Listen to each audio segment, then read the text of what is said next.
তাহলে তোর হাতে আমি তুলে দেবো আমার বোন সুমতিকে। আমি কথা দিলাম, কথা দিলাম। আমি তাহলে চললাম। কিন্তু তন্ময়, তুই চলে যাবি চমকির সঙ্গে দেখা করবি না? না রে বন্ধু সাইবার না, তুই তাকে বলে দিস ভালোবাসার নিরাপদ বাসা বাঁধার আশা নিয়ে তার তন্ময় গেছে স্বপ্নের সন্ধানে। বন্ধু সাইবান, তোকে সাক্ষী রেখে আর এক বন্ধু দীপনের কাছে আজ আমি প্রতিজ্ঞা করে যাচ্ছি, প্রতিষ্ঠার বৃদ্ধিরাজ হয়ে সাফল্যের পক্ষে করে খুব শীঘ্রই আমি তোদের কাছে ফিরে আসবো। আর সেদিন কিন্তু আমি আমার ভালোবাসা ভিক্ষা চাইবো না, আমার ভালোবাসার বন্ধুত্বকে আমি হরণ করে নিয়ে যাবো, হরণ করে। তুই স্মরণ রাখিস, স্মরণ রাখিস, স্মরণ রাখিস, স্মরণ, স্মরণ, স্মরণ।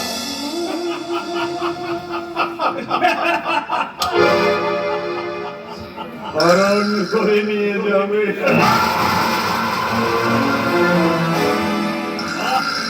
আরে দীপেন বা, তোকে যেমনটি শিখিয়ে দিয়েছিলাম তুই হুবহু ঠিক তেমনটি বলেছিস। এবার ওই চুমকির সামনে তন্ময়ের নামে একটু মিথ্যে আচরণ করতে পারলে তুই পেয়ে যাবি সৌভাগ্যের শীর্ষ আশা।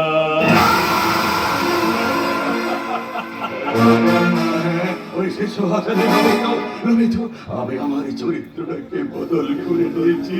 তুই দেখে নিশ্চয় ওই চমকের স্বপ্নের সময় আমি কেমন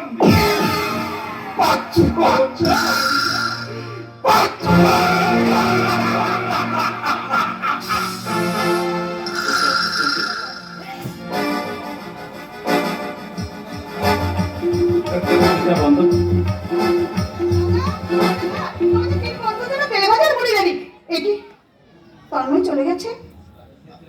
চলে গেছে চমকি। সে কি আশ্চর্য, সে মুড়ি তেলে ভাজা না খেয়ে চলে গেল। হ্যাঁ, আর যাওয়ার সময় কয়েকটা কথাও বলে গেছি। কি কথা শৈবাল? না না না না চমকি, আমাকে তুমি জিজ্ঞেস করো না, আমি তোমাকে সে কথা বলতে পারবো না, তোমার দাদাকে জিজ্ঞেস করো। দাদা, দাদা কি কথা বলে গেছে তন্ময়? তন্ময় বলেছে সে তোকে বিয়ে করতে পারবে। তুমি না আসলে রহস্য করছো দাদা। না না না না না চমকি, রহস্য মোটেই নয়, এই কথাটা একেবারে জলের মতো পরিষ্কার। আমার তো ভাবতে অবাক লাগছে তন্ময় চ্যাটার্জির এত টাকার খিদে। তার মানে কি বলছো তোমরা? তন্ময়ের কাছে আমি গিয়েছিলাম, সে বলেছে 5 লাখ টাকা না পেলে সে তোকে বিয়ে করতে পারবে না রে। তোকে বিয়ে কি বলছো দাদা তুমি? তন্ময়, তন্ময় তার টাকার দাড়ি পালে আমার ভালোবাসাকে অর্জন করতে চেয়েছে।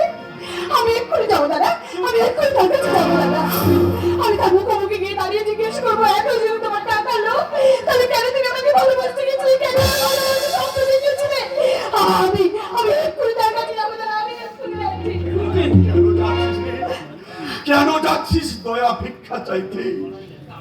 ভিক্ষা আমিও চেয়েছিলাম, কিন্তু সে আমাকে ঘৃণার প্রত্যার আমাকে তাড়িয়ে দিয়েছে।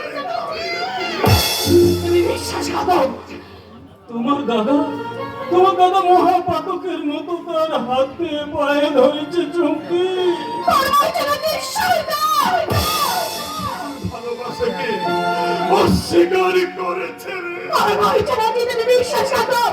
তাই তোমাকে আমি ঘৃণা করে তোমার মুখে দেখতে চাই না, আমি ঘৃণা করি।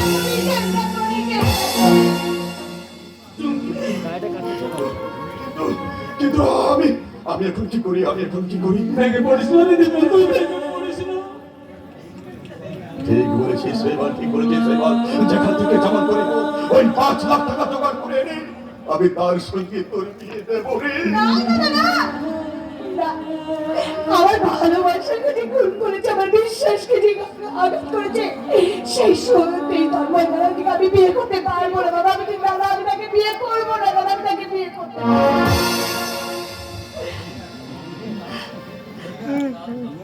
শোনান এই শোনান, তন্ময় আমাকে লজ্জায় ফেলে গেছে। তুমি কি পারো না সেই লজ্জার হাত থেকে আমাকে মুক্তি দিতে? আজ এবং এক্ষুনি তুমি কি আমাকে বিয়ে করতে পারবে না? না না না না না না না না আমাকে ও কথা বলো না চমকি। এই তুমি তন্ময়ের ভাগদত্তা, তুমি তন্ময়কে ভালোবাসো, আমি পারবো না। তুমিও তো আমাকে একদিন ভালোবাসতে, তুমিও তো আমাকে পেতে চেয়েছিলে শৈবাল। তবু আমি পারবো না, তবু আমি পারবো না। আমার অপমানের প্রতিশোধ তুমি নিতে পারবে না শৈবাল? প্রতিশোধের অপমান, প্রতিশোধের অপমান তুমি নেবো রে হারামজাদি।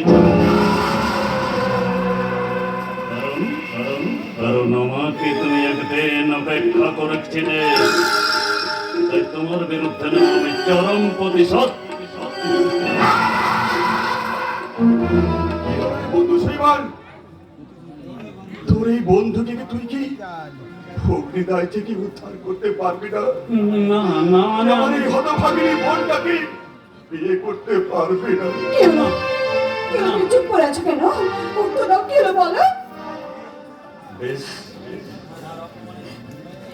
বেশ, তোমার অপমানের প্রতিশোধ নিতে আর আমার বন্ধুকে ভগ্নি দায় থেকে উদ্ধার করতে আমি আমি তোমাকে বিয়ে করবো চুমকি। আমি আমি কথা দিলাম। আমি আমি আমার জীবন থেকে তোমাকে চিরদিনের মতো আমি মুছে দিলাম। আমি তোমাকে চিরদিনের মতো মুছে দিলাম।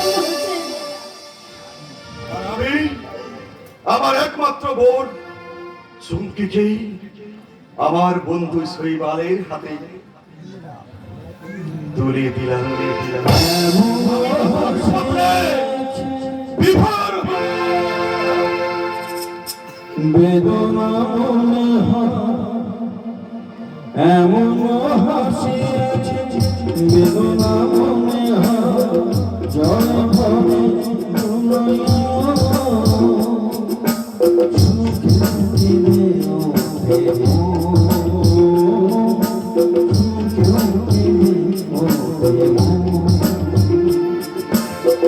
এমন হাসি আছে, বেদনা মনে হয় এমন হাসি আছে, বেদনা মনে হয় জলে ভরে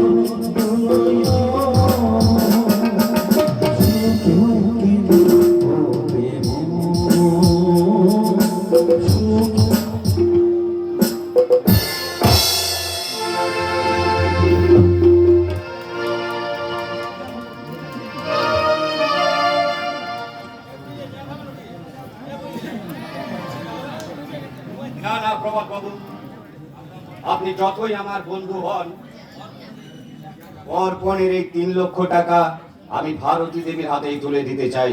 কিন্তু দিদি তো বাড়িতে নেই অজিতেশ বাবু। আরে দিদি বাড়িতে নেই তো কি হয়েছে, আপনার জামাই বাবুকে ডেকে দিন।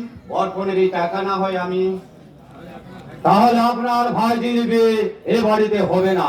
হবে না মানে? আপনারা আমাকে কথা দিয়েছেন, তাছাড়া তাছাড়া আপনি কি ভুলে গেলেন যে দালালি বাবদ আমি আপনাকে 1 লক্ষ টাকা দিয়েছি। আরে মশাই শুনুন,